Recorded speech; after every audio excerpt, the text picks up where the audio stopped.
Hi, I'm Ellen Gunning and my business is the PR Training Academy. I'm also a member of the Executive Committee of EDL, the European Association for Distance Learning.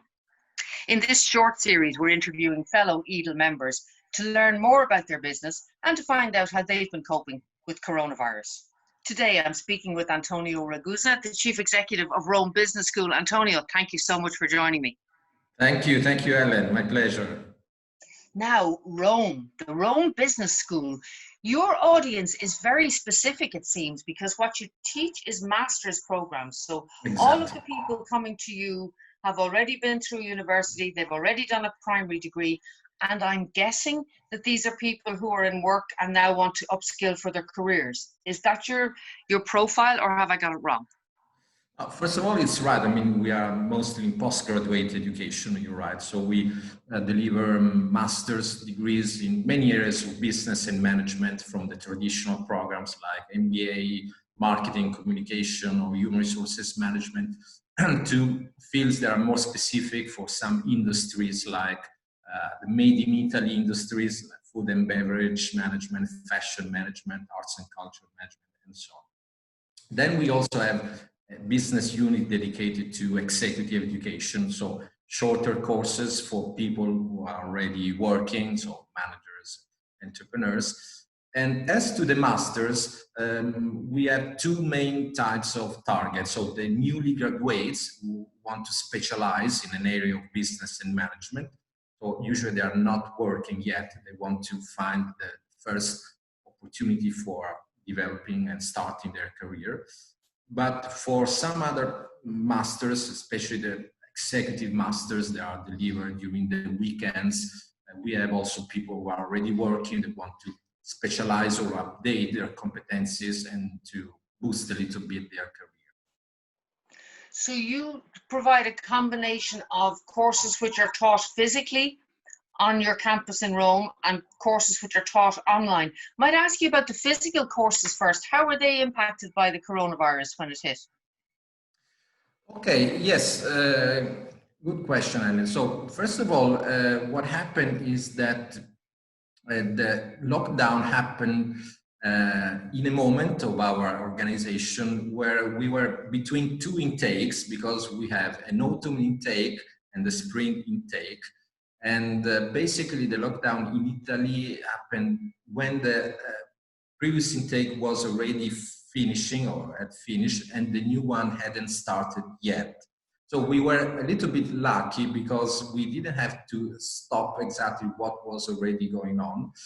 And we could start the new intake, so we usually start in March, the spring intake, fully online.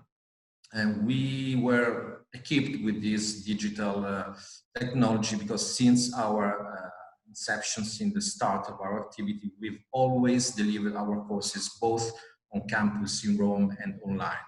So we had the technology, all the professors were already trained to deliver courses online. So we simply had to inform all our students that also decided to study on campus that we could offer that option of online training. And I would say that luckily students accepted this option, and also the way in which deliver this online program is very, very efficient and effective because it's live training, it's not recorded. So they have the opportunity to interact with the professors and among them, like being in a real classroom, physical classroom. Obviously, the lectures are also recorded, so if they cannot attend a specific class, they can see it and watch it again when they want. But this type of approach is very effective, and so we haven't had too many problems thanks to this project, thanks to the fact that we were already prepared since years in this type of I was actually going to ask you if the students already had the option to study either online or on campus, and they had decided not to study online, that for whatever reason they preferred to be on campus. Did you lose a lot of them when you said campus is no longer an option, you must study online? Or did most people say, actually with coronavirus, it's a good second option and I should just move over? How did it work with existing students? Yeah, no, most people accepted the online option, and also the feedback that we are receiving. So we constantly have evaluations, surveys, we check the satisfaction of our students. We can say that they are very satisfied, and they also showed a lot of appreciation towards the school because they realized that, I mean, what was happening was something incredible that nobody could fully expect. And so they really appreciate, and they are appreciating the effort that the school is making in order to take care of them and to deliver an outcome, which is an outcome in terms of knowledge, in terms of also career opportunities, which is exactly what they were expecting, what they are paying for, basically. So we haven't had too many losses of students, so they are keeping attending the courses. And so, I mean, it wasn't easy because, I mean, everyone couldn't expect something like this, but by organizing well the activities and taking care, showing constant support, organizing additional activities, additional seminars, webinars, keep them engaged and involved, and to give a sense of community also, even if they were, I mean, distant and spread all over the world, this was something that has helped us a lot in being successful in this activity. Have you found that you've had more students approaching you then? Because I know I spoke with a leadership counselor who said that people during coronavirus were reevaluating their lives and what am I doing in this job? Do I want to continue working with this? Maybe I need a different career. Have you found that you've had your intake has increased because of corona? No, I think we had kept the same trend of growth that we had planned. So we haven't had, luckily, a negative impact so far. What we're noticing is little bit of shift for the next intake that we are preparing now. People are asking more for the online programs compared to the on campus. So the tendency that we're noticing is this. So at least for the autumn intake that we're going to have starting in October, at the moment we're seeing that people are enrolling more in the online formulas. This is the trend that we are seeing. And you said when you started that you have always taught online. So you've always had this option since you began. Exactly. When did Rome Business School actually begin? How old is the school? I founded the school in 2011. So in end of 2011. So we quite a young school, but we've grown very quickly and very internationally. So the characteristic of the school is being very international. We have students from 150 countries. So we're probably the most international business school, not only in Italy, but in Europe. And because we've always considered the world as our market, as our territory, and I've always thought that we live in the global era, so we need to prepare students for facing the challenges of the global era and seizing the opportunities that the global era creates. And in order to do so, it's good for us to have groups of students that come from all the corners of the world so that they can exchange their visions and share the different perspectives, cultural backgrounds. So this creates much more value for them, that it widens their mind and their horizons. So they are more prepared to, once again, seize the opportunities that this incredible moment of the human history is creating. So that's. And you've 150 countries. What kind of a mix have you got? Do you find you mostly get Americans or Africans or Middle Easterns, or is there a sort of a natural cohort of people who look to Italy, I'm thinking, more than anything, and say, yes, they can provide me with the masters? Is there a straight line that they come from, or is it from everywhere? No, now, I mean, the percentage of the students from the various continents is quite balanced. So I couldn't say that we are growing more recently, much more in Europe compared to other years.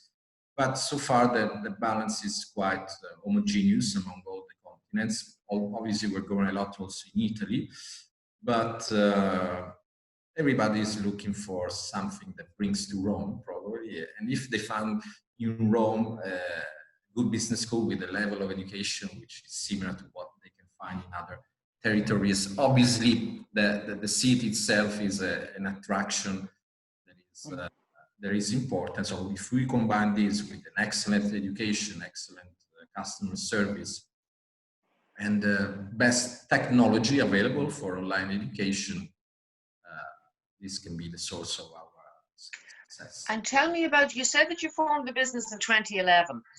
So from the time that you started recruiting tutors or professors, you knew that you would need them to have two different sets of skills, really. One was that ability to connect with students who were in a classroom, but the other was an ability to connect with students who were at a distance. So did you provide them with any special training? Or you said that from the time you set up, you were sort of technology based. Tell me a little bit about, for anybody who thinks that distance learning is an easy thing to do, tell me a little bit about the sort of technological infrastructure that you needed to put in place. Well, actually, I mean, today, in these days of pandemic, we are all using things like Zoom, Skype, platforms like this. When we started the school in 2011, it wasn't so much common. So initially, of course, and we are still training our professors to utilize the online approach in the best possible way, because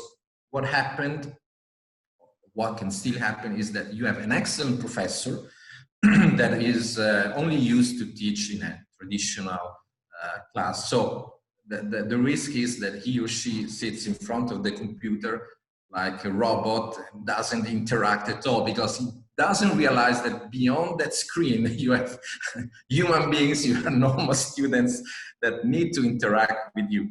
So this is a strange phenomenon. So what we realized is that there are some professors that are excellent in the traditional mode, but really can't make online training. They're not able. In some other cases, absolutely, they are totally realized that you need to basically do the same things that you do in a classroom, traditional classroom, also in an online environment. And so the key is always interaction. So you have to interact with students, you have to ask questions. So what's your opinion? What do you think?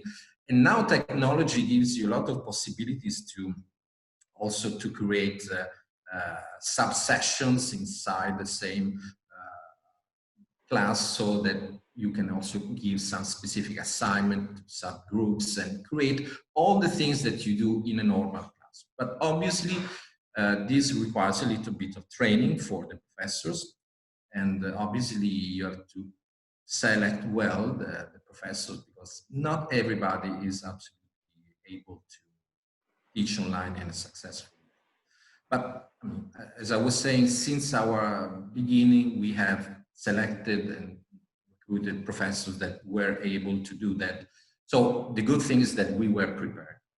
But for a new school or someone that is not equipped, I warmly recommend to consider this training for the new professors and also selecting them, because sometimes what happens is that they really can't do that. So. I'm smiling because I'm thinking that you obviously had this in mind. You were conscious of this when you were recruiting people, because the school started in 2011, but you're listed as one of the top 4 MBA schools by EdUniversal. No mean achievement at all. You were up there against fierce competition. You're obviously getting a lot very right. Yes, thank you. Thank you. And so this is something true, absolutely true. I mean, I really started from zero. So 0 students, 0 professors, 0 employees, not so much money. But and it's also a message that I try to give to my students, is that you really believe in a dream, you have a passion for some things and you work hard, there is no limit. So in a few years, starting from zero, the Rome Business School, like you were saying, has achieved incredible results.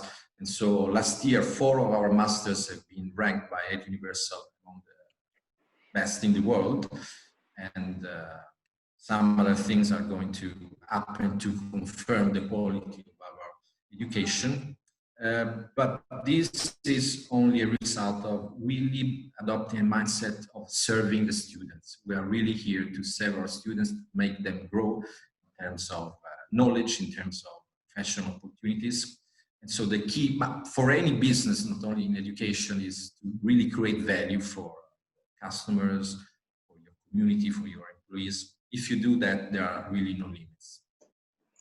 And in the creation of that value, you were obviously able to show that you had a really good setup from day one, because I presume all of the masters that you offer, I presume, are through established universities. So you've links with them, and they would be very tough to make sure that you were delivering, because it's also their brand that a student, Exactly. so the student is buying Rome Business School, but they're also buying whatever university is awarding.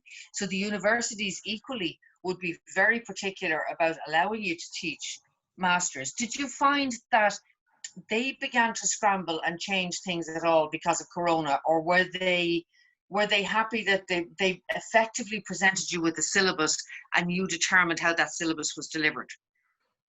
Well, generally speaking, about universities, not only in Italy but internationally, universities, especially public universities, were not very prepared for managing the online education and to manage the pandemic. So in most cases, they had to find quick solution and not so much quality after all. So we have a partnership with the university, which is the International University of Valencia, which is the university which is a member of the same group that we are in, that is called Planeta Formazione Universidades, which encompasses 18 universities and business schools in the world.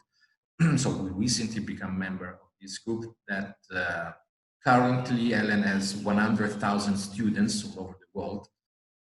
So we are part of a greater community now. And yeah, I mean, they also, our partner university obviously checks the quality of what we're doing and the fact that at the end of the program, students are really trained well. So basically, this is the final outcome that we have to achieve.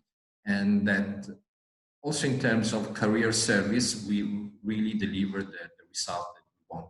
Now, we recently published the employment report, and we had 96% of students that within 6 months from the master's completion either find a job or as a career development. So yeah, great results.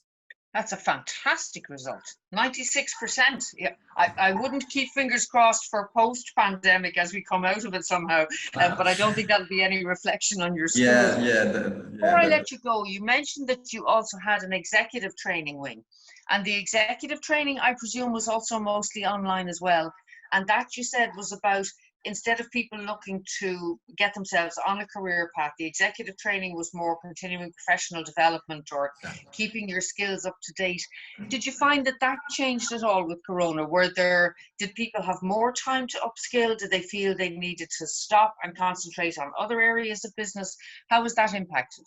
Oh, this is a very, very important question. And yes, so what we're noticing is, first of all, that the trend is very different if you consider two main targets or audiences that you have in the sector of executive education, because we have a B2B sector, so the training which is required by companies, and the B2C sector, so short courses in management and business that are required by individuals privately. So what's happening is that in this moment, companies are having serious difficulties in terms of revenue, in terms of internal organization, the lockdown, smart working, and so on. So in this stage, in these months and days, companies are actually cutting their spending in education, in training. But on the other hand, like you were saying, so individuals that are interested in learning more, developing their skills and competences are actually buying executive education, especially online, absolutely.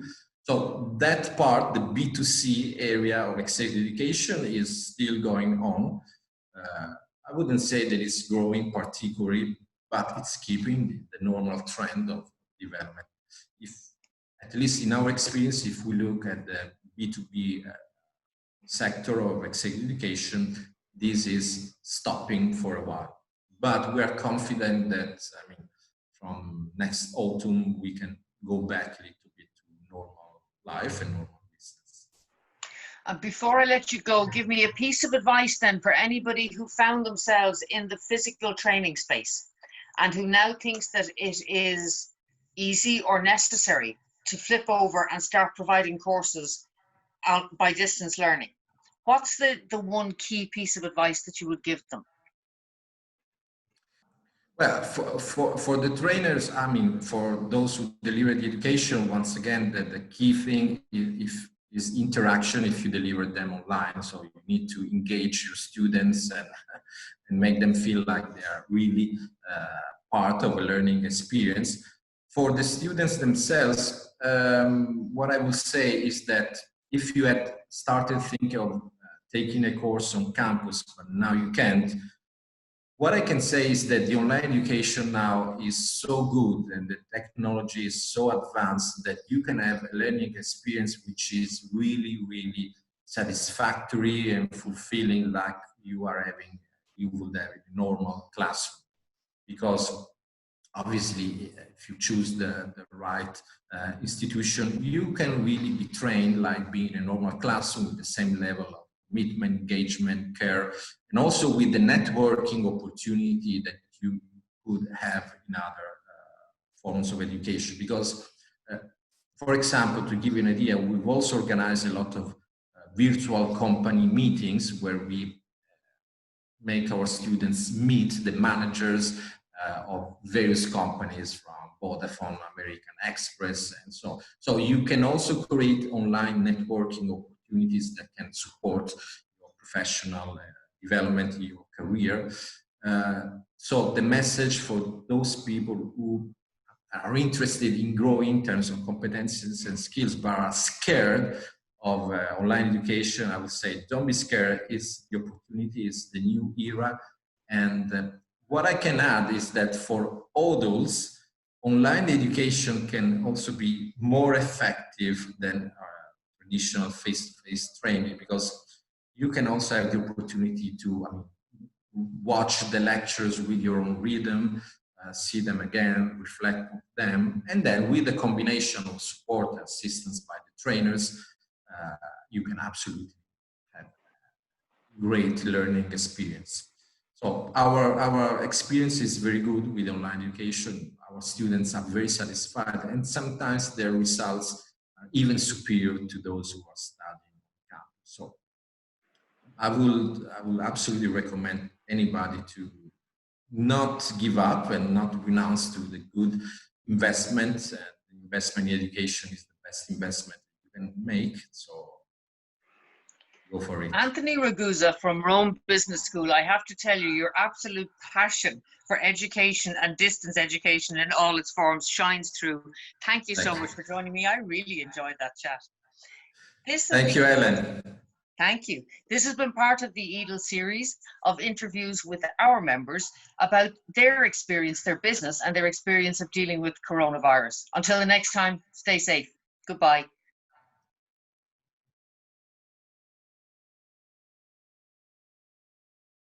Essential online training solutions for communications professionals, the PR Training Academy.